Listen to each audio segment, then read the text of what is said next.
When I first started, it was like 4 people.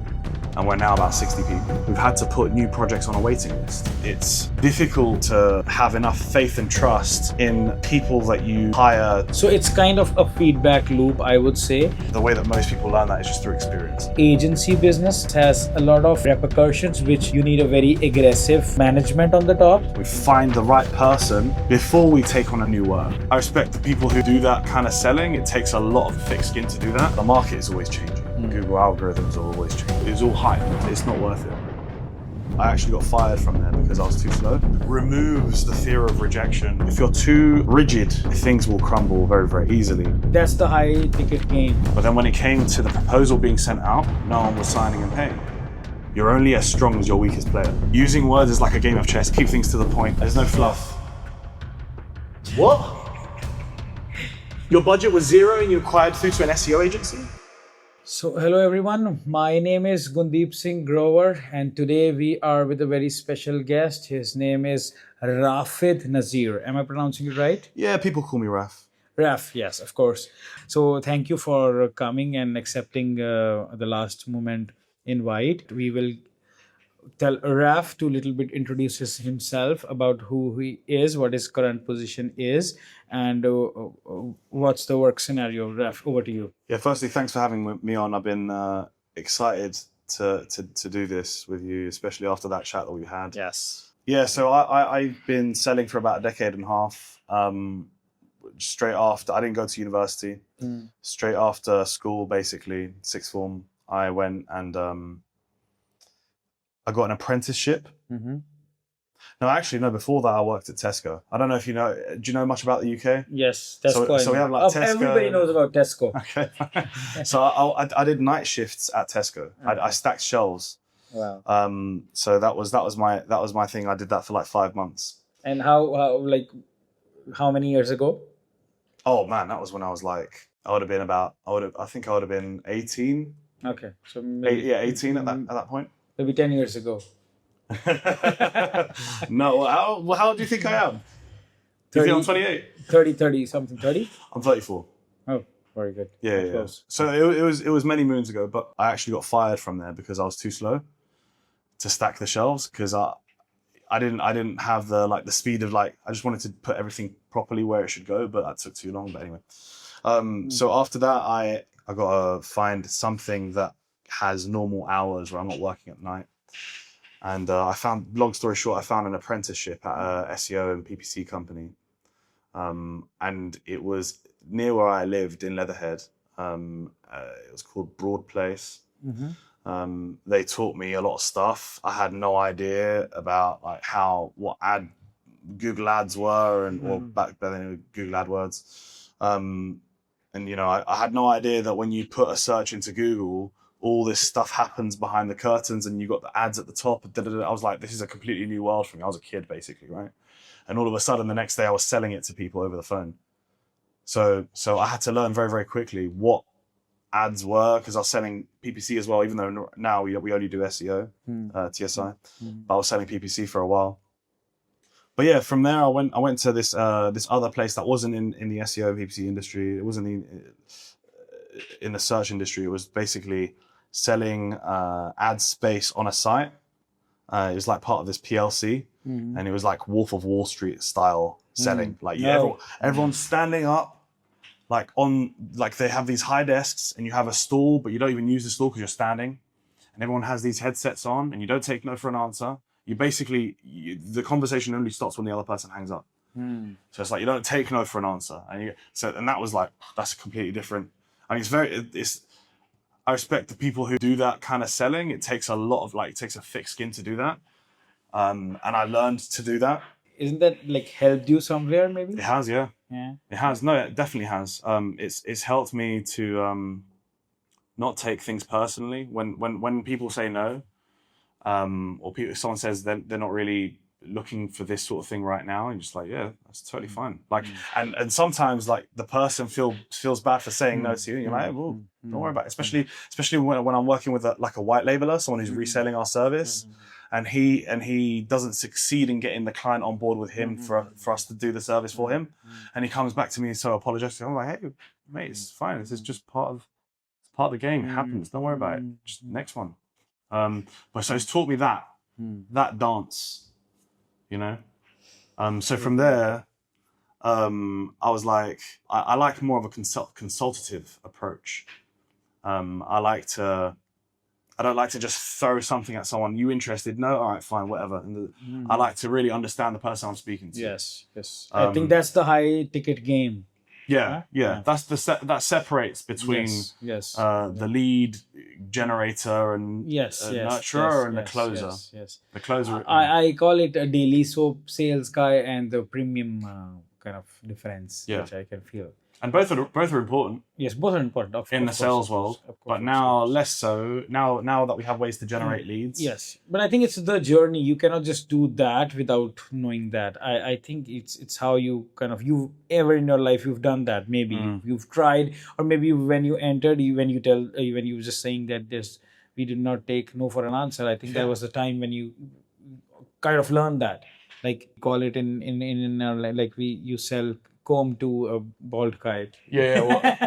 Or like ice to an Eskimo. Yeah, exactly. Yes, and it actually removes the fear of rejection. So you're able to just go out and and we can go to a conference like CMSEO and you see a few people talking and you just join along. But and you don't do it in a weird way where you're like, hey, I'm this. What do you do? It's like, well, no, hang on. Let's just see what they're talking about first. Be a fly on the wall first.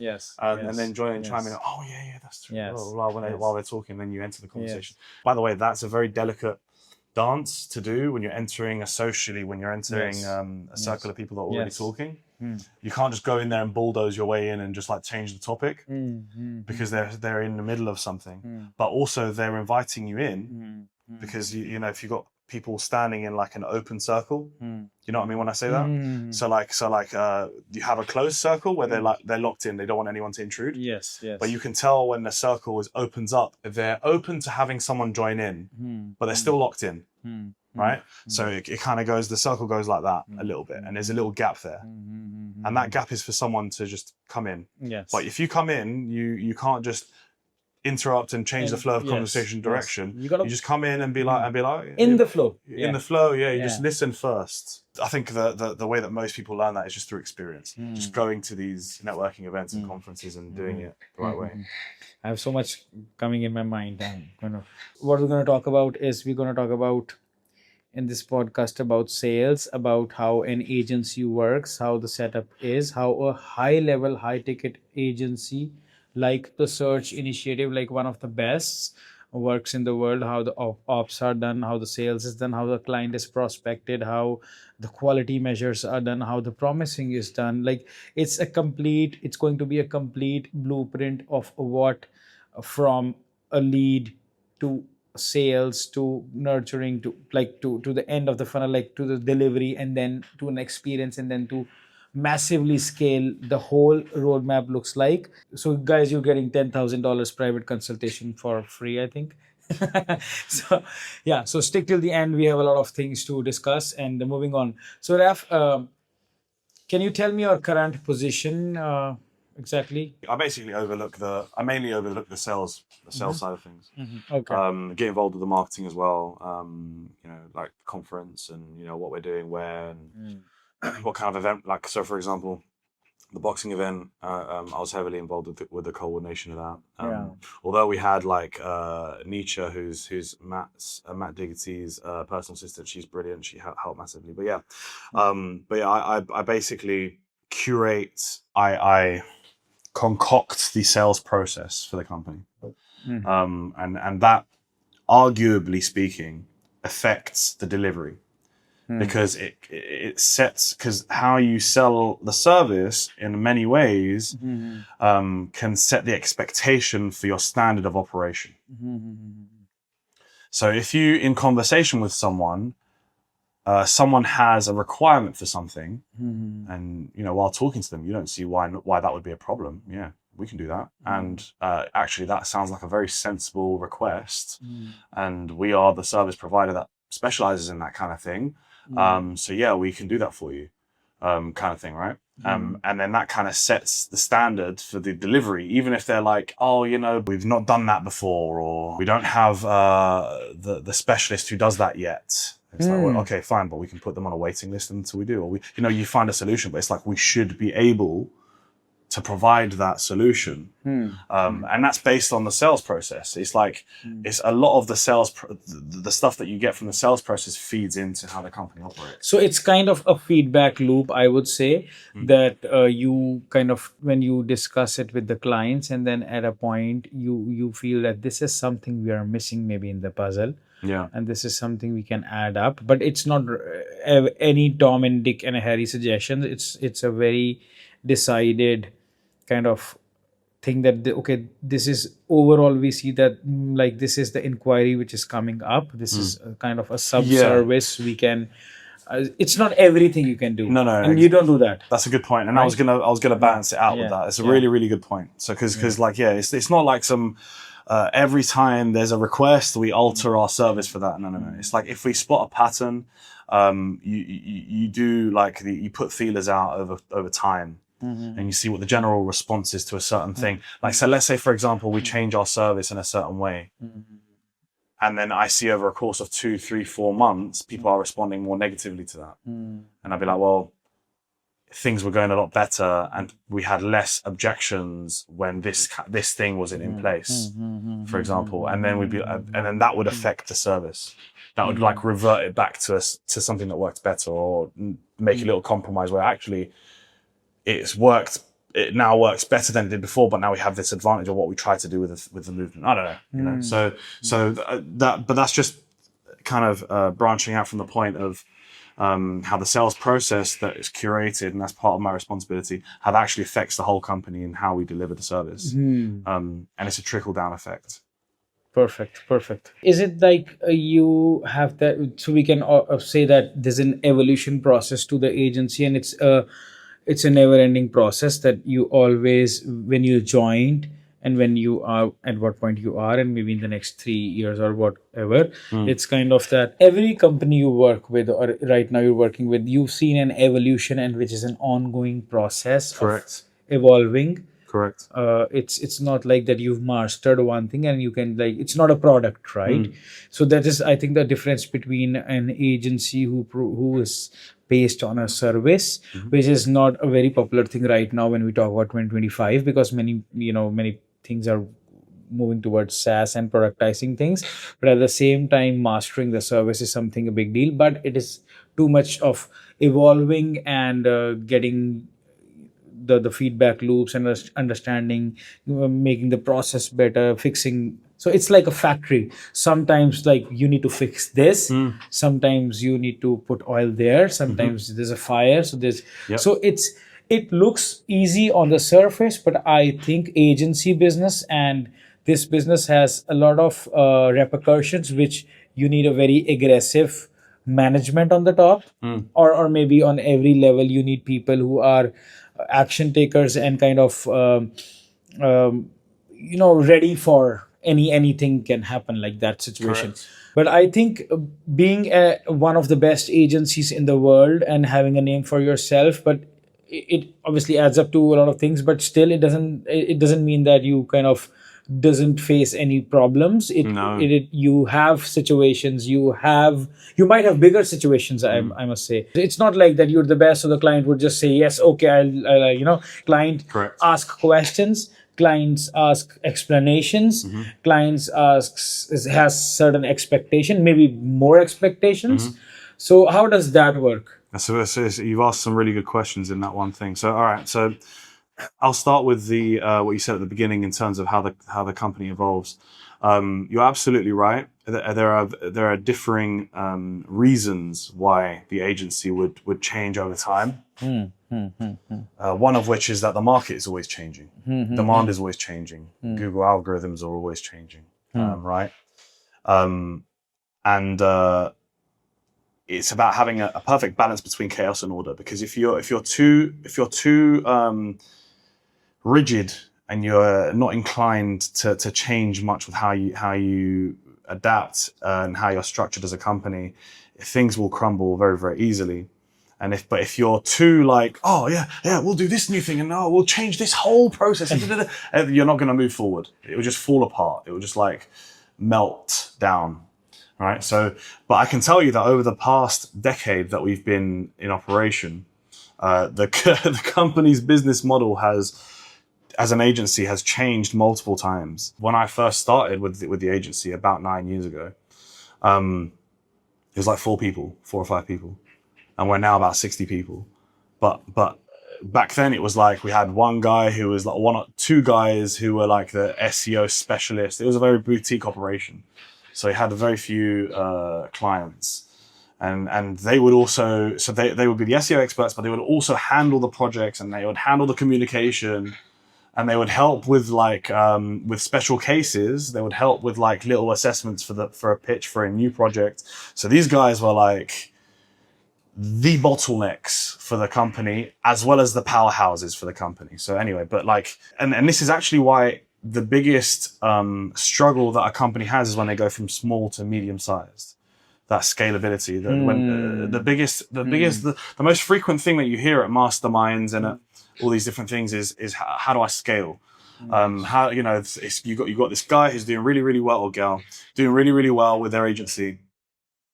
And, you know, they're happy with the quality and the reputation and all this kind of stuff. But they're like, you know, I'm doing everything myself. I'm double checking everything myself. How do I scale, right? So it's difficult to have enough faith and trust in people that you hire to give them autonomy over a certain area and responsibility over a certain area, and this area and this area, and have them kind of run with it. And you kind of oversee everything, but you don't actively directly get involved. That's the hard part. But yeah, I'll give you a recent example of how we've adapted to the market.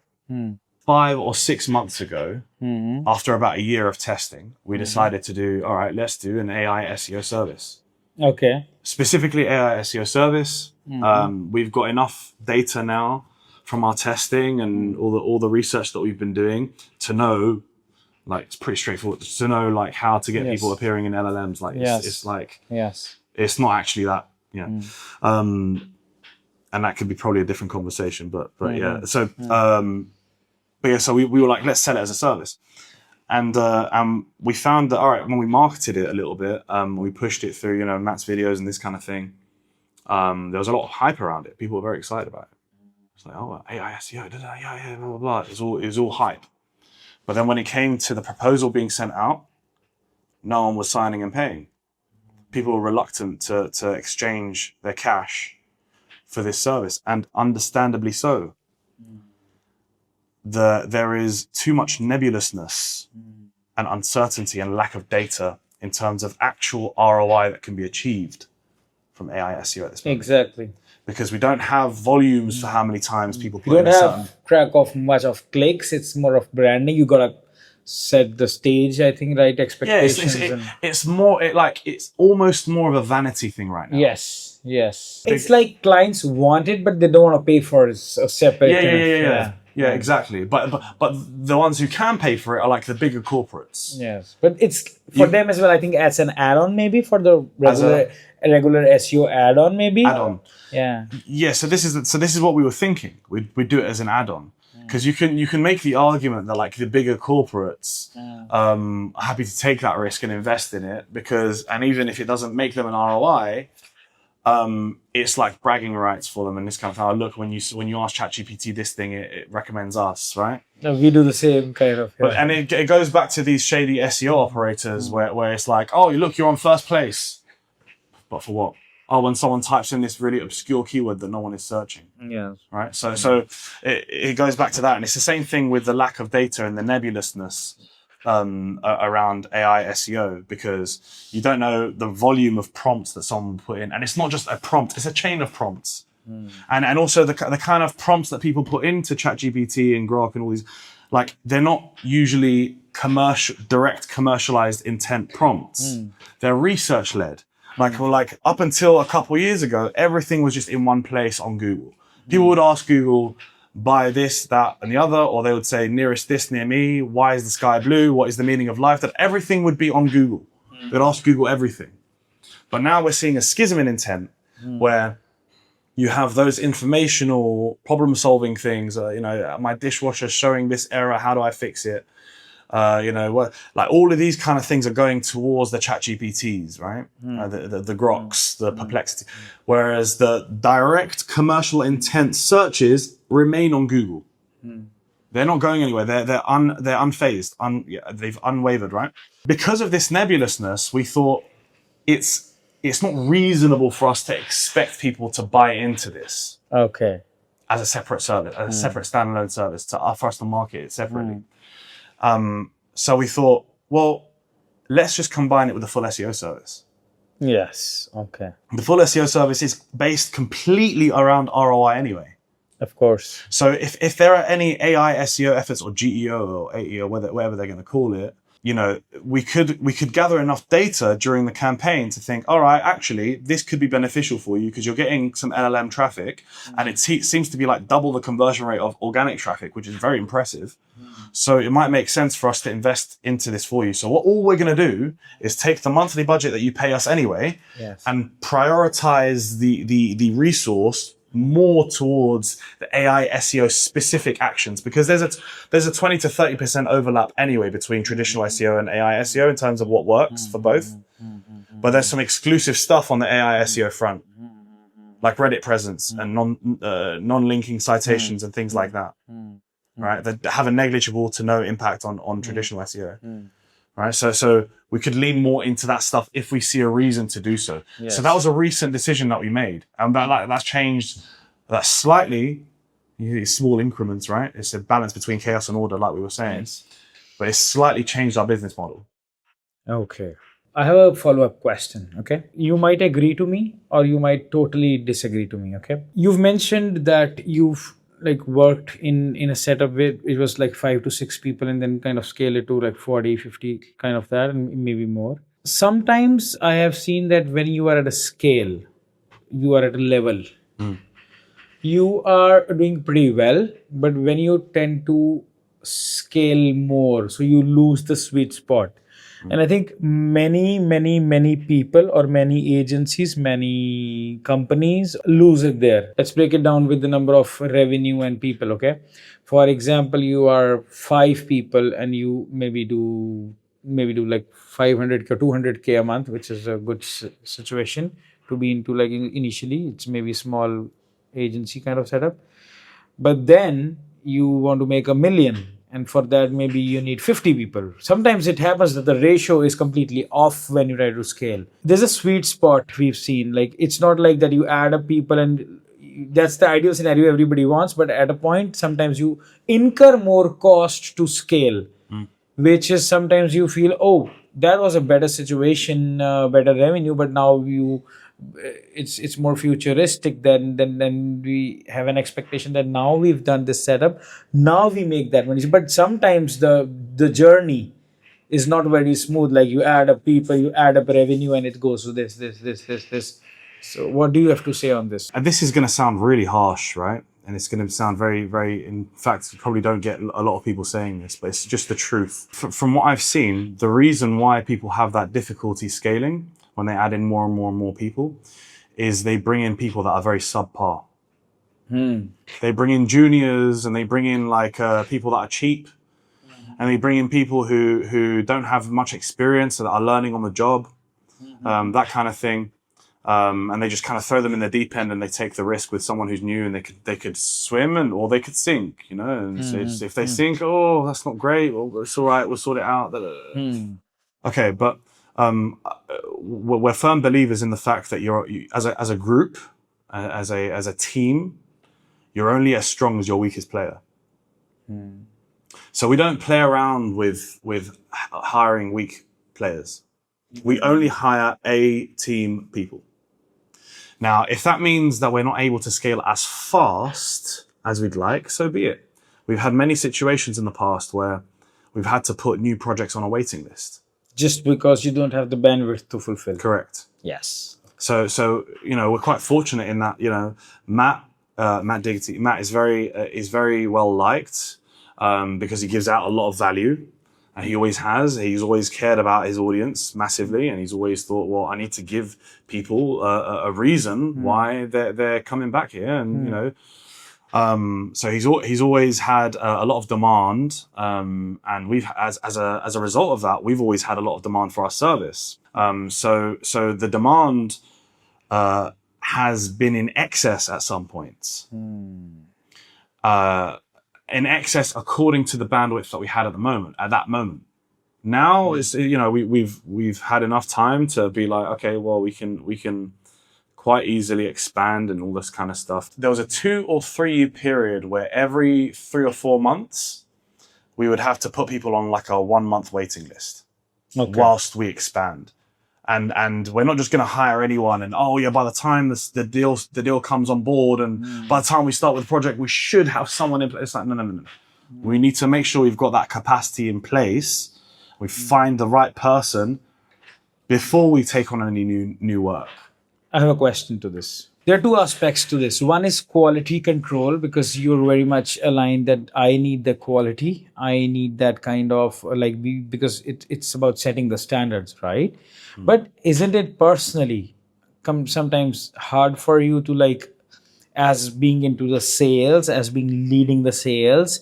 Don't you think that sometimes personally feel like, oh, I got such a big or such a best kind of client which you wanted, and now maybe you got a very delicious lead, and then you're like, oh shit, we are already full or something like that, and then you kind of, as a sales, you feel bad that shit, what we There's always the feeling of what if, and all this kind of stuff, the FOMO feeling and all this kind of stuff. Yeah, of course, but for us it's not worth it. So your principles are personal FOMOs and personal expectations to get just the client on board is beyond the vision of the company's standards. Look, I call it adulterous agency syndrome. Okay. Where you're more seduced by the short-term gains that you could make by bringing on a certain deal for a certain price, and then you'll think about the problem later. I'm a Christian. We know what sinning is, right? We know what sin means. But sometimes the sin can be so delicious. Of course. Right? It could be so enticing and so irresistible. But if you have faith in knowing that actually the greater plan will be better for you and for everyone else around you, if you deny your flesh and you deny your sin, no matter how delicious and irresistible it is, that will work out better for everyone. That will work out better for everyone. You know, so in Christianity, it's referred to as adultery. Being Jesus would go around saying, "This adulterous nation is looking for a sign." It's like it's an adulterousness is like you're not loyal to the what's good. Yes. You're not loyal to goodness. Yes. You're loyal to your impulses. You value your impulses over what's good. I get it. So your loyalty isn't there. But I think it needs a lot of self-actualization to kind of master it, to kind of not do it when you see it's very enticing to do it, right? You have to have a grasp on what is good and what is evil, right? Yes. And it's like, and I think that separates an average agency or an executive from the top tier segment, because this is where the major difference comes from. It's like, what's the root motivator? Right? If your root motivator is, because that's going to decide everything, man. It's going to decide everything. Like, if your root motivator is, I'm going to show my dad that I could do da-da-da-da. I'm going to show this friend who didn't believe in me and he said that I can't do it, or this teacher that told me this, or this ex-girlfriend of mine, or, I'm going to show the envy, right? Or the, that kind of jealous bitterness, and I just want riches. I just want to be rich, right? I just want to have all this wealth for what? I don't know, just to have it, right?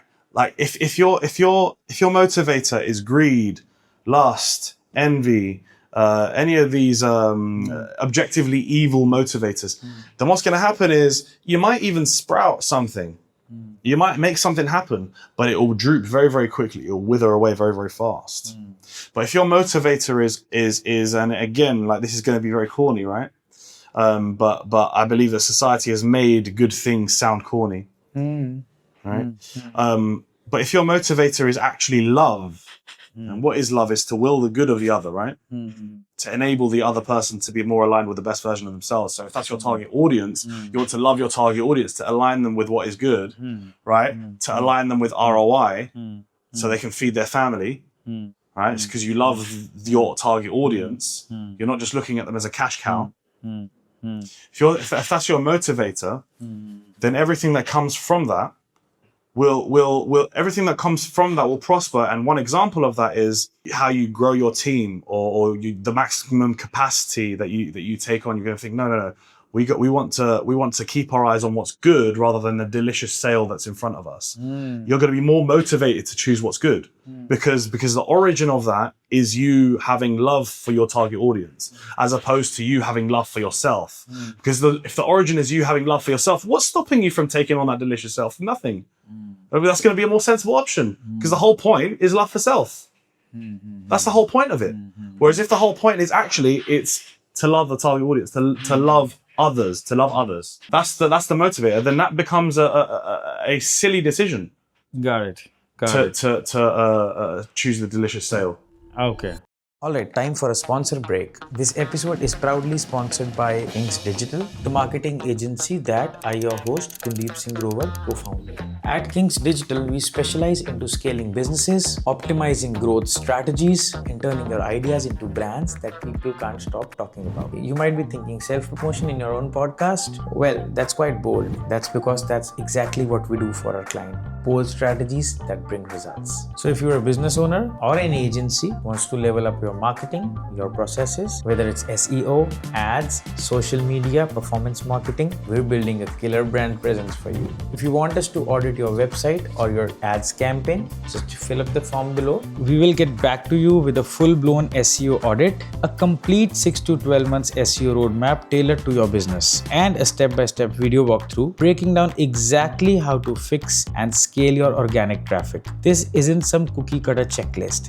Trust me, our team spends an entire day crafting this report. Trust me, if we're good enough to sponsor ourselves, we're probably good enough to help you crush your goals. Alright, that's enough of us now. Now let's get back to the show.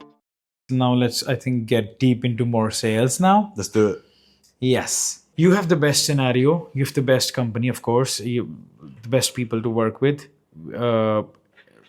We have the capacity. How does the sales initiative starts at the search initiative? What do you mean?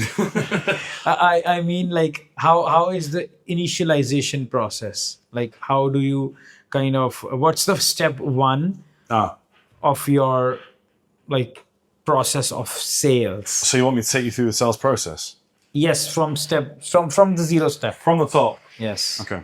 Someone would probably see a case study that we've published through Matt's YouTube or something like this. Oh, okay. Okay. This one that's what I was looking for. Okay. Right. We like to pump out case studies as regularly as possible, at least once a month.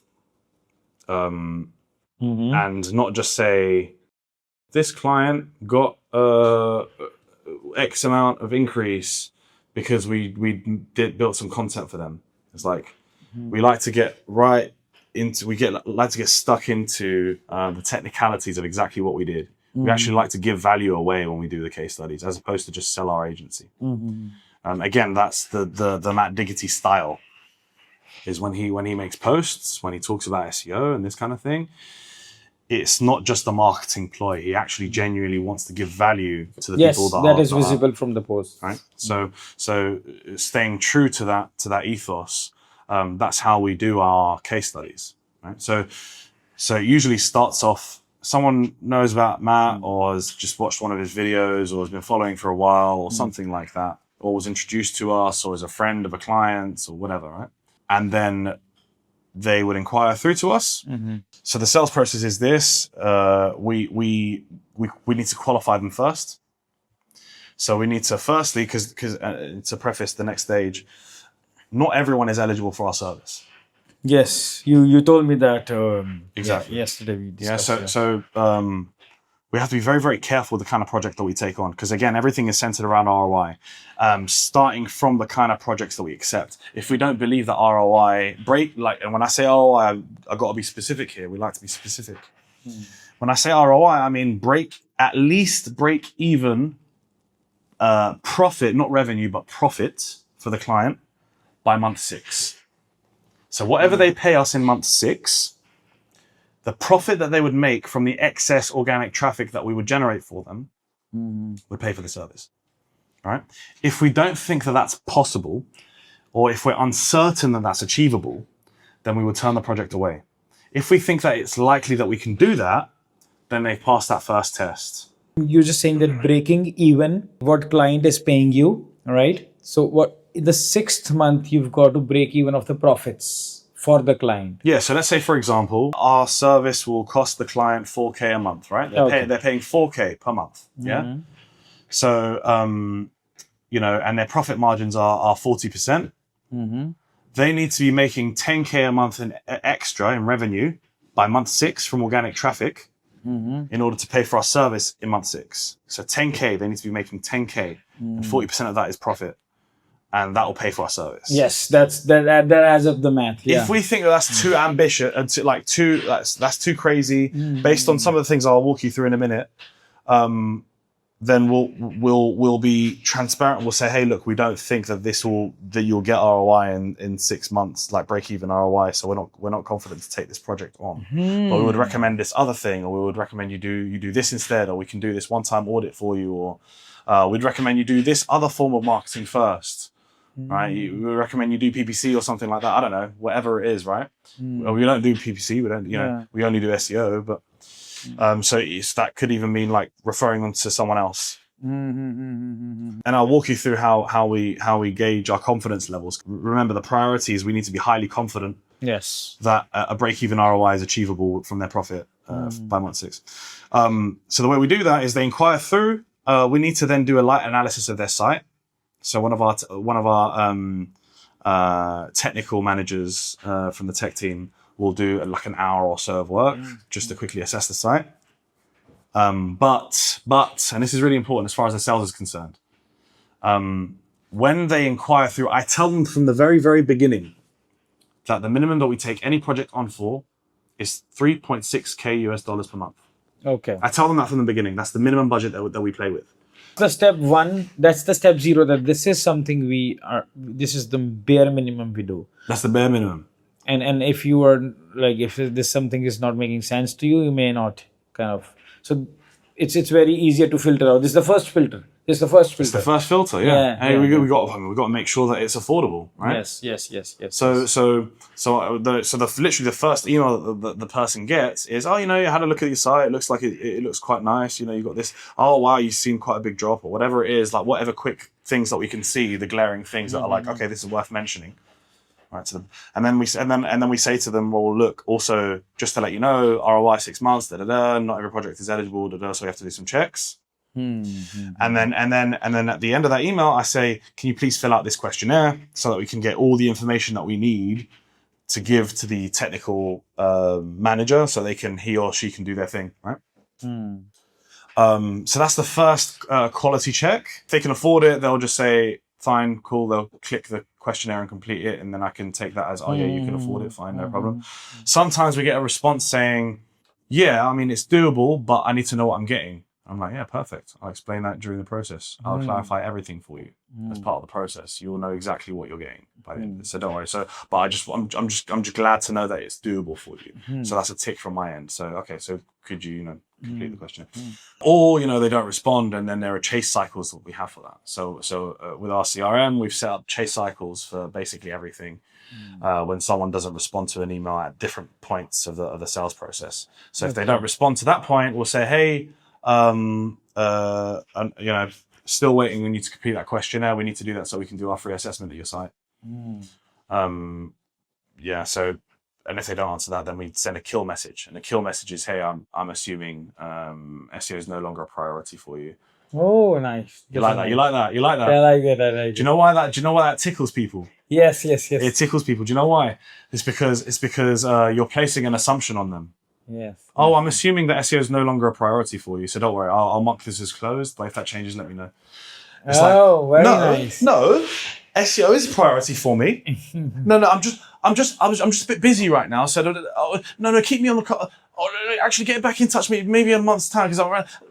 Right. So it's a kill message, but like one that is Instigates them. instigates. Yeah. Go on, we'll go with that. Right. So, but let's say they answer and they do the questionnaire. We get the information and say, oh, okay, cool, thank you for that. We're gonna take that. It's got some good information in there. But you know what? Sometimes we give them another chance during the questionnaire. So, can you afford at least 3.6K a month? Oh, so it's kind It's of one of the questions. Oh. Because sometimes people miss it in my email. This is again very nice. And it's a compulsory question for them to answer. So they can't miss it this time, right? Sometimes they would still put less than 3.6K. And then I would send them, if they put that in their answers, I'd be like, oh, thanks for filling that thing out. I saw you completed it. Great. Some great information in there. Thank you for that. I saw that in one of your answers, you put less than 3.6K. Just to let you know, this is, the minimum we take any project on for is blah, blah, blah. You get basically a full end-to-end service with that. We use that for everything. But yeah, just confirm with me if that's doable or not, because if it's not, that will change how I'm going to process this. And then they either, again, if their answer is the same as what it would be in the stage before, they probably would say, yeah, we can do it, but I just want to know what you can do for that. Or they might say, oh no, my max budget is, I don't know, 1.5K a month. And we'd be like, well, that doesn't qualify you for the full SEO service, but we have a compact option. We can, anyway. So we have different things that we can react with based on what they say. But let's assume they go down the usual path, which is like they fill it out, they give all the good answers to all the questions. So we take that, I authorize a light analysis to be done for them. And then that's sent to them. And when I send that to them, I say, look, if it all comes back green, if the technical manager is happy with everything, right, and the audit is completed and it's like a green tick, okay, I say, okay, cool. We've provisionally been able to accept this project, provisionally. Right? When you buy a house, it's like a provisional offer. The selection of words is, I think, very important part. It's very important. For me, like, using words is like a game of chess. Every word that is used during this this sequence chain, it's like a game of chess. It has a purpose. Because I noticed that the words, I'm writing your words down, by the way. So whatever you're saying, the way you say it, it's the whole game is that. Yeah. Like provisionally and, that will change how I process it. Yeah. This is also... There's no wasted words. Yeah. There's no wasted text. Yes. There's no fluff. Yes, I don't like fluff. I keep things to the point.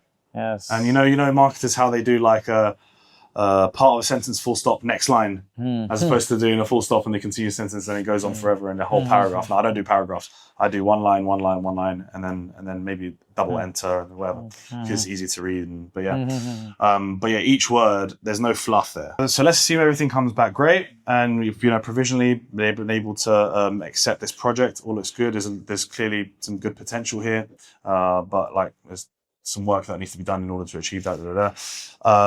There's a few things that I'd like to run through with you over a call. 3 things in particular that I'd like to cover. Just click here on my Calendly and book a time that works well for you, right? So the next stage, so they get that. The next stage is, and by the way, with every email that is sent out, there's an activity that's set up to follow up. Has to be. You can't have an email that's sent out, ball is in their call, and no activity set up in your CRM. That's like That's like a spray and paint. It's a very silly sales thing to like. If you're a professional salesperson, you're always gonna have an active. Anyway, if they answer and they book a time, whatever. Basically, what we do is that's when I have my first call with them. And notice a lot of people when they have a call, they have the call at the very beginning. Oh, person has inquired through and they got a phone number. Let me give them a quick ring. Oh yes. Yeah. So people that go from this stage to this stage, I would say it's probably about 30%, something like that. I think we do this wrong. I think so. This is what. So we do still like initial calls, and like client wants to know how the SEO is done. What is SEO like? Obviously, our clients. But the first initial call is, yes, mostly it's waste of time, but it gives It's a an waste of impression time. that we are good. But in our situation, we kind of like, for us, it's like, okay, give me a suggestion. So for us, it's like we are, when we talk to the client initially, like as a good sales guy, I always tend to impress the client with the realistic expectations that he gets to decide, and he mostly on board. So that's how our works. Like most of the cases, the sales calls I do, which is the initial one, we usually close. Like we have a very good closure rate.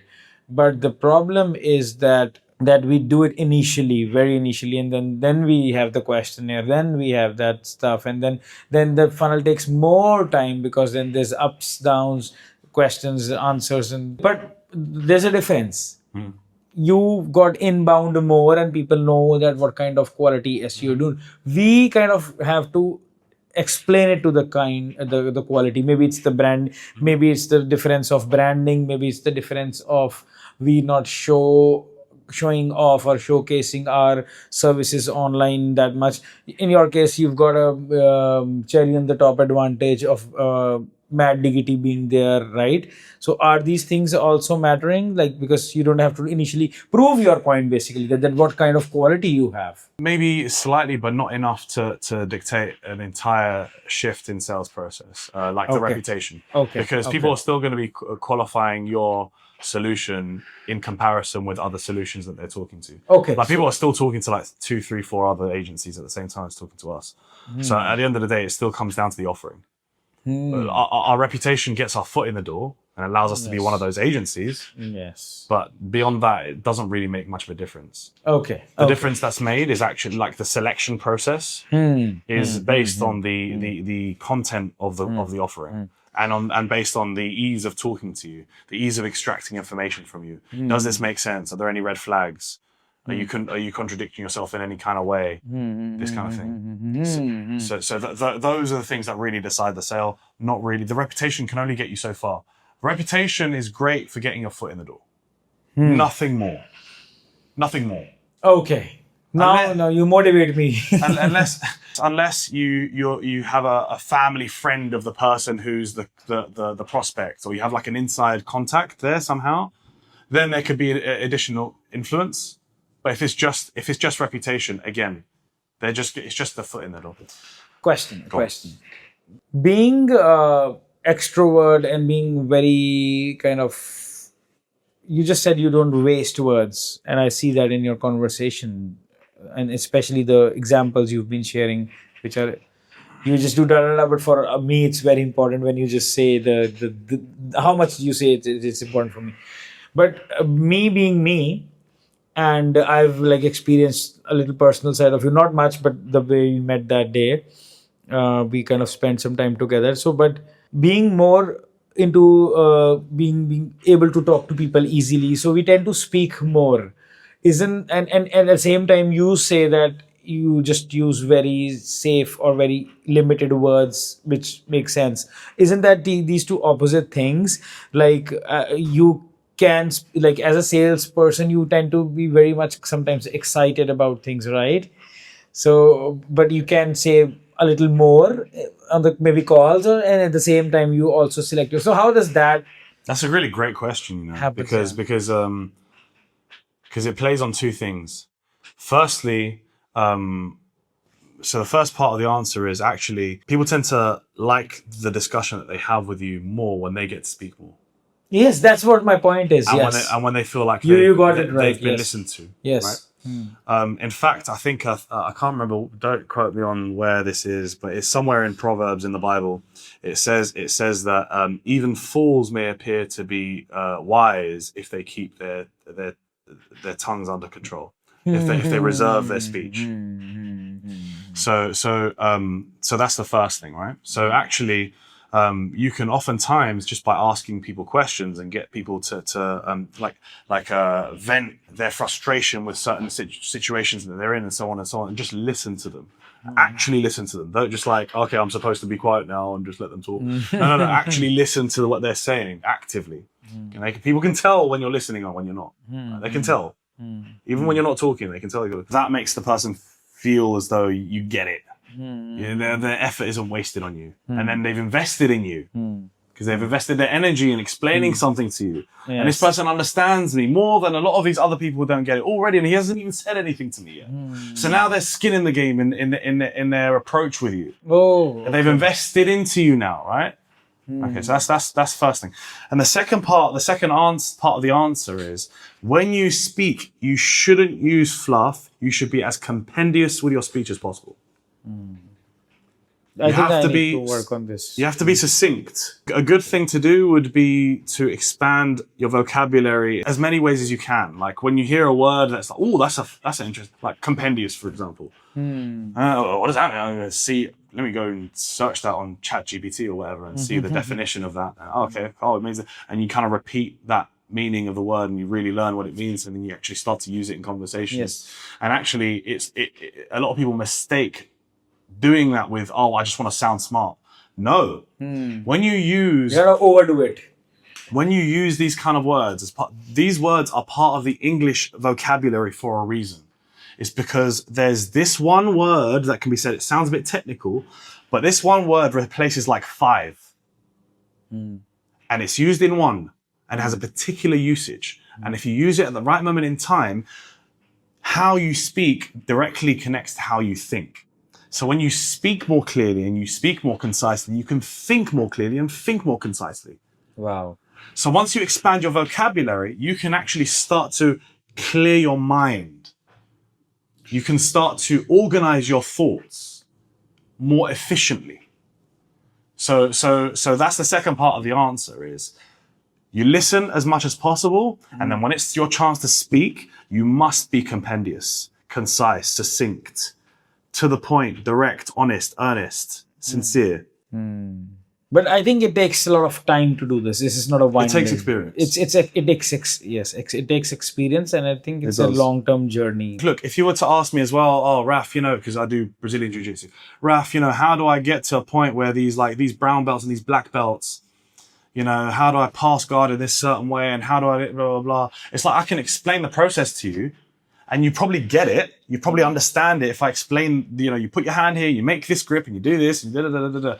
But then you start to do it, and you're just like a fish out of water, because you learn things twice. You learn the theory of it, and then your body learns it. Your muscle memory learns it. Yes. So it's the same with this, with sales experience, with talking to people, with public speaking, all of that. It takes experience, because you could know the theory of how to properly address and engage an audience that's in front of you if you're a public speaker, how to use pauses, make eye contact with the individual people in the audience, as opposed to just glancing over and just being like paralyzed in your nervousness, right? Like you look at one person at a time and you engage with one person at a time, right? You probably know that theory, but then when you're on stage, you're like you're lost, even though you know it. Yes. So experience is important. And I think it goes with the speaking at the conference as well. So I asked Carl about the conferencing podcast we were doing, and he said it's not about the best knowledge, but it's about how you're delivering it, basically. Correct. Yeah. Like look at Kyle Roof, man. Yes. So Kyle Roof is brilliant with as a public speaker. So not only does he understand, so one of the things that he does, I'll give you one example. He does this thing where he tells stories, right? Yes. So he's a great storyteller. And we could all be told that telling stories is a great thing to do. And he probably also, when he was first told or learned that telling stories is a great thing to do, and then he went on stage and he probably like made a mess of it, or he didn't do it probably, or whatever it is, second time probably did say, it took him a few goes, most likely. We could probably ask him, it's just a guess. I don't know if you're watching. Probably took a while, a few tries for him to get to a point where he's flawless at his delivery. Yes. Because it becomes muscle memory. Yes. Right? It takes experience to do the things that you learn practically, understand theoretically, and then you apply it practically. Yeah, practically, yes. But I wanted to answer your previous question because it's a really, really good one. So notice so far there are 2 unorthodox things that we do in this sales process. One is we tell them the price up front. And the second thing is we have a call with them after we've qualified them thoroughly. So let's say you get 100 leads, 20 to 30% of them get to this stage. And then let's say 8 to 10% of them actually close into a deal. That's basically, those are the metrics that we're working with our system, right?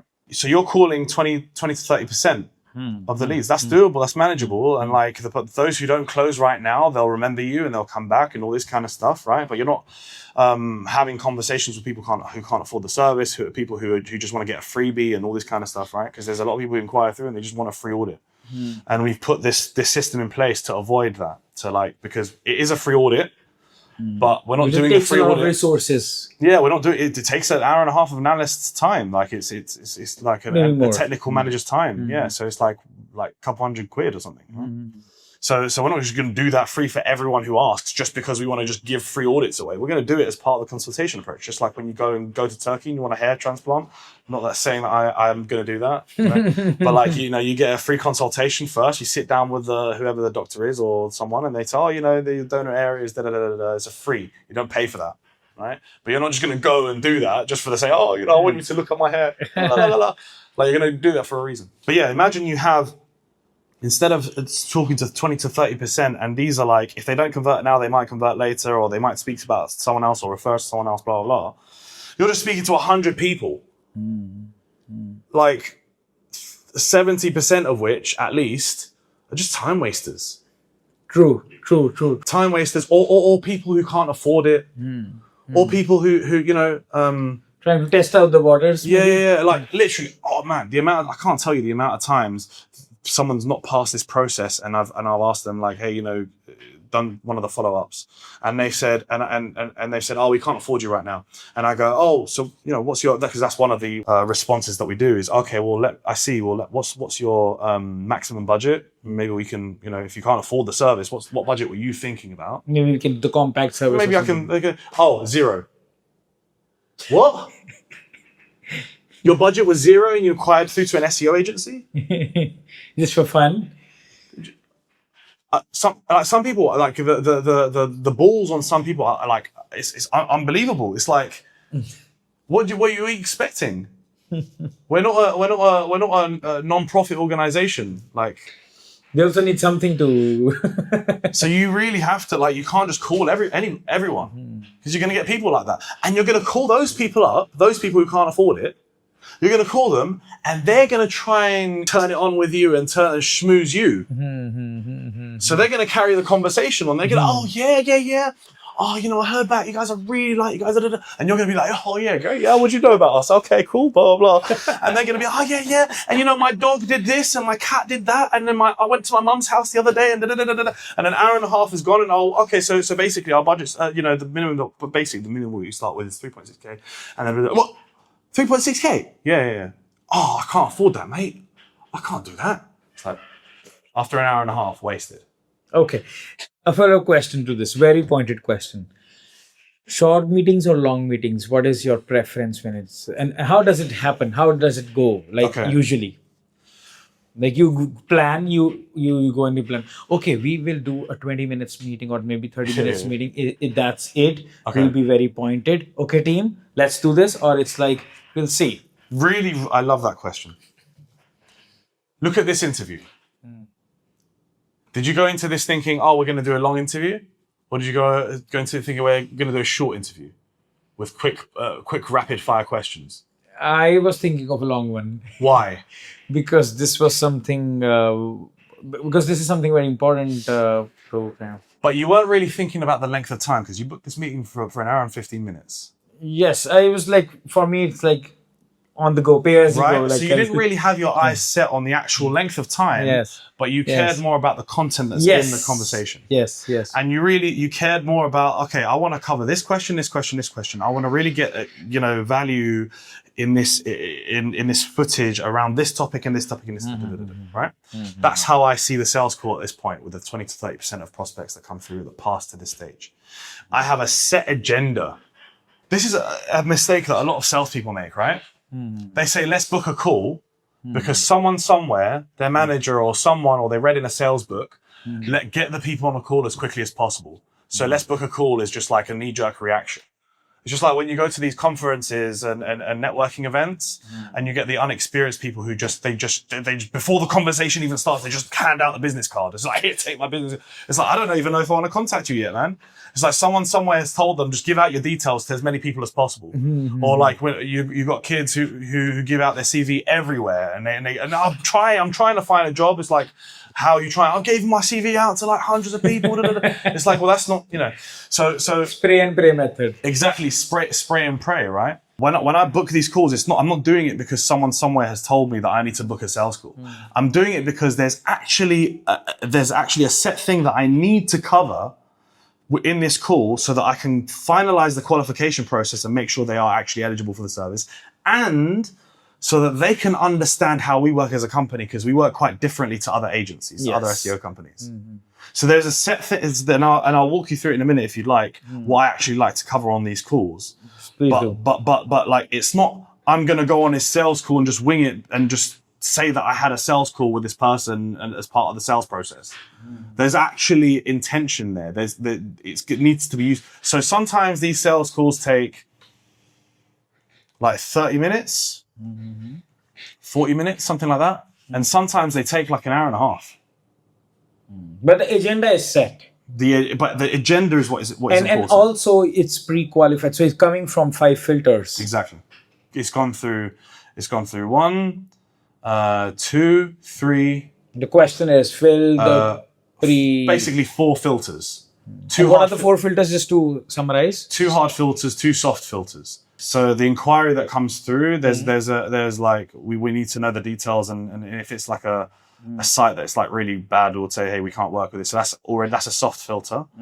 The hard filter is telling them what the minimum budget is, right? And how we work and ROI and all that kind of stuff based on how they respond. Another hard filter is if they do the questionnaire and they say to us less than 3.6K and whatever, and their answers here have to be also decent. That's a hard filter. And then the soft filter at the end, when we send them the analysis, because sometimes they might not book or go through with the process because they just wanted the audit. We still have people who do that.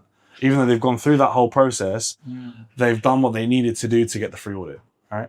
So you still have that. It's very cheeky. It's not a very good way to do business. It's not, I wouldn't recommend people do that. And then that's a soft filter. So two soft filters, two hard filters. So if I put in my brain, just to revise, so number 1 is the inquiry, number 2 is the email that this is the budget. I think that's a soft filter for you, that the message you put on, and then there's a questionnaire, and then after the questionnaire, you do the audit and you send the audit. So audit is done, and then how they respond to the audit, how they respond to your email, that's another soft filter, and then you finalize that, okay, this is the perfect one for us. And then you set the agenda that this is we're going to talk, this is what we're going to close, and then we do the call. Exactly. Am I right? Exactly. Got it. That's it. Perfect. And then the call is focused specifically on people who are qualified leads, like highly qualified leads. You don't want to be doing an hour-long calls with people who aren't qualified. Like, even if you have a big sales team. Because the agenda is said, the answers were good, the budget is clear, he's a serious client. So obviously, that it'll be going in the good direction. But the thing is that when you get on the meeting, maybe you do when you start the meetings, it can go in various directions. Client can ask certain things, my dog like this and that. This can happen, but of course. But then that's okay. You're not come to the point. So you're not be actually. In fact, that's actually what I was going to talk about next, right? When I have the call, like, one of the most important parts of the call for me is talking about these things that might be peripheral to the sales agenda, like where they're based and the culture that's there. Bro, I've had calls with people and we've talked about Jesus Christ. We've talked about God. Or we've talked about what's happening politically where they are, or how they've handled someone passing away recently in their life. And I think this connects more this also connects. It's not about Yeah, being very absolutely. professional. It's about how you then connect with the person. Absolutely. For me, nothing's off the table in terms of what they say. Don't talk about politics, religion, and what's the third thing? Politics, or is it just those two things? I think it's those two things. I don't really care because because for me, nothing's off the table. Like I won't bring up contentious topics in a You'll business. not fake it. You'll not fake it. But Yeah, yes, it like- will go with the flow. Yeah, like I'm not going to bring up these contentious topics with people like unprompted, because I basically mirror the energy of the person who's with me, right? And I kind of but if that person brings it up, I don't shy away from it. I actually welcome it. Thank you for sticking till the end of the conversation with us. We hope you found as much value as we did while creating it. If you enjoyed the podcast and want us to bring more such influential guests, then please don't forget to subscribe and hit the like button. Honestly, each like and subscribe help us keep going. It keeps us motivated to make such content which is filled with insights and valuable knowledge for you. We'd love to hear from you in the comments. Anything you would like to tell us about the podcast? Whom do you want to see in the next podcast? And what kind of questions do you want to ask? And hey, just don't keep the conversation with yourself. Share this podcast with at least one person. Can be a friend, colleague, or a family member, or anyone you think can benefit from learning something valuable or getting a fresh perspective. After all, one conversation, one perspective can truly change someone's life. And thank you for tuning in. We'll see you in the next episode of the Business Playbook by Gundeep.